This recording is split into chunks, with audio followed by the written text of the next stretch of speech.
Quantum computing has its own version of the compass flip. It's called the Pauli-Z Gate.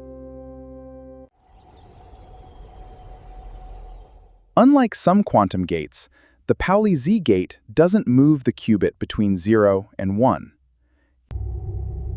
Instead, it changes something hidden: the quantum phase.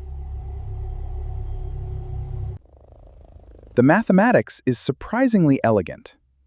0 remains untouched, while 1 gains a negative sign. Geometrically, the Pauli-Z gate performs a 180-degree rotation around the z-axis. Interestingly, the probabilities stay exactly the same. Only the hidden phase changes. Quantum computers depend on interference. Tiny phase changes determine whether waves cancel out or amplify one another. It's similar to noise-canceling headphones. You don't hear the phase shift directly, but you experience its effect.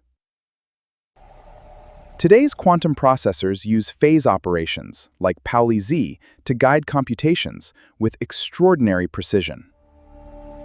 Imagine changing the direction of a GPS route by just 1 degree. At first, the roads look identical, but miles later, you arrive somewhere completely different. The Pauli-Z gate works similarly. Gates like Pauli-Z appear inside quantum algorithms, teleportation protocols, and error correction systems.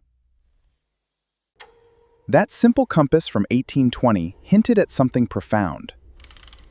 Sometimes, changing a sign is enough to transform an entire system.